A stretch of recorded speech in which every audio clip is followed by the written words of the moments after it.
Woman refuses to take bag off seat, gets taught lesson. If you remove her, we'll have one more seat, another passenger yelled from the back. Now, things were about to go from bad to worse. Jessica watched as her face became drenched with entitlement. "This is my personal space," the young woman screamed. "No, it's not," replied another passenger. The officer was quickly losing his patience. When driving a car, the only people that you really have to worry about are the other drivers. If everyone follows the rules of the road, then there shouldn't be any issues. It is a different story, however, when you don't have a car and have to use public transport. Large crowds of people cram into the train just to get to and from work. Similar to the roads, there are certain unspoken rules on the train. When one woman decided to break these rules, everyone on the train decided to give her a lesson in train etiquette. Jessica Hewitt was coming home after a long day at work. It was rush hour, and she was racing to catch the train. Living in New York City, she had gotten used to the hustle and bustle of the streets, the long commutes and the constantly packed trains. She had witnessed just about everything on these trains, or so she thought. Being a passenger on a packed train can be extremely uncomfortable, especially at peak times. Sometimes it's so bad that it is nearly impossible to find a seat. Common courtesy is that one person should only occupy one seat, leaving the others open for the rest of the passengers. Today, Jessica could not believe what she was seeing. By the time Jessica boarded her train, she was exhausted. She had already anticipated some overcrowding, but she at least hoped that she could find a seat to rest for her hour-and-a-half long journey. She shoved past people standing in the aisle and looked for an open seat. She walked through the carriages in vain until finally, she saw one. It was the last carriage. A seat lay empty beside a young woman. She looked around at all the people still standing and wondered why no one had taken the seat. Besides a bag resting on the seat, it looked fine. She walked over to the young woman and asked her if she could have the seat. Little did she know what was to come.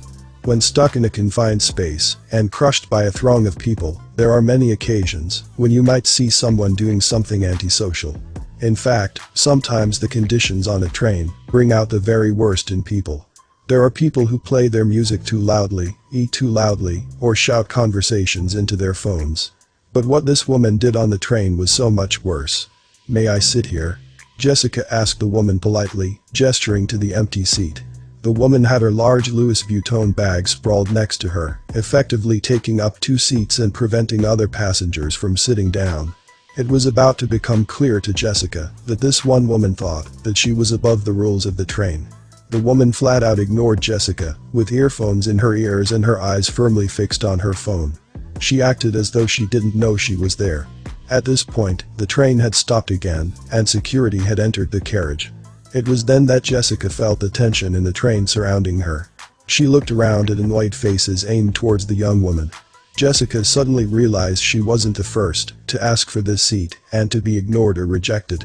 It was immediately obvious that these officers were here to see her. Jessica stepped back and watched the scene unfold. The officer passed her and made a beeline for the young woman. Someone must have already reported her. What did she do? The officer motions toward her and her bag and tells her to place it in the overhead compartment. "No. Don't touch my stuff," she cries, swatting his hand away. The officer then says, sounding fed up, "Mom, put it up there, or I'm gonna get you off the train right now." The officer reached out his hand to move her bag for her. "Don't put your hands on my stuff," she snapped again as she took out her earphones and looked up from under her cap. The officer took back his hand and asked calmly, "Can we have somebody sitting there?" "No," she replied, "I don't want anyone sitting next to me. There's more seats available." The man squeezed into the seat next to her couldn't bear any more. He interrupts her tirade, saying, "It's already a late train, you're delaying everybody." The woman shoots him a withering look and continues her standoff with the officer.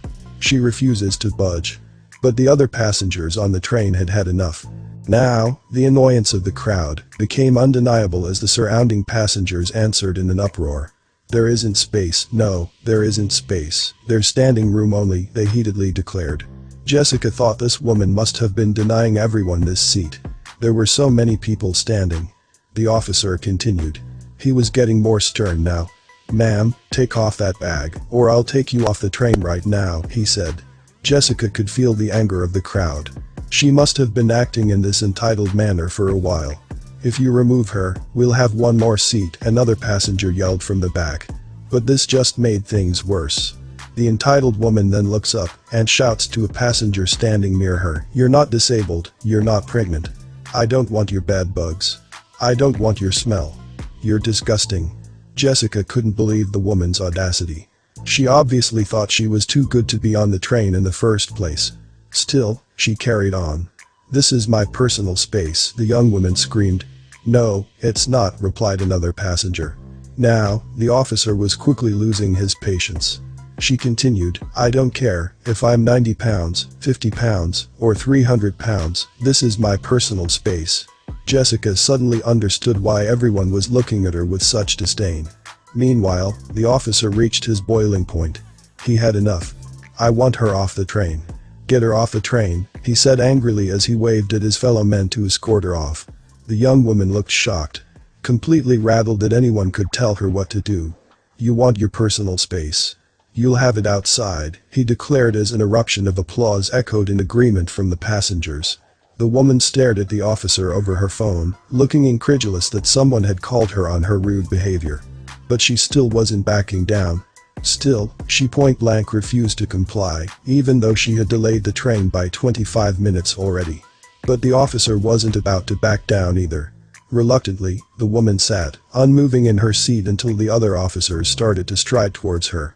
She rolled her eyes and shook her head as she arose from her seat and took her bags. She left the train with the officers with an attitude Jessica had never seen. Jessica wondered how someone could feel so entitled as to make other people stand for her.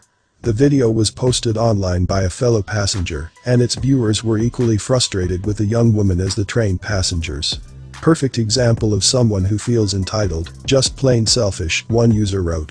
While another added, "When a whole bunch of strangers asks you to leave, you should know something is wrong." I'm glad someone recorded it. Her bad behavior will haunt her for a long time because of this video. "It's not hard to be kind," one YouTube user wrote. "Girl, buy yourself a car or a helicopter, where you can decide who gets in or not, lol," another wrote. But another user brought up a good point. "You're not disabled, plenty of people have non-visible disabilities. What a vile woman." In reaction to the now viral video, a spokeswoman for New Jersey Transit said, "We encourage customers to make every seat available by placing bags on their laps or on overhead luggage racks and complying with the direction of train crews." In response, the woman who uploaded the video assured her that passengers weren't upset at New Jersey Transit, but rather at the woman who had delayed everybody's trip. After the young woman left and the officer gave the train the all-clear to start moving again, Jessica was gestured to take the seat by another passenger standing beside her. It was such an opposite reaction of what had just taken place that Jessica couldn't help but feel extremely touched by this kind stranger. It was like he restored her faith in humanity right there and then.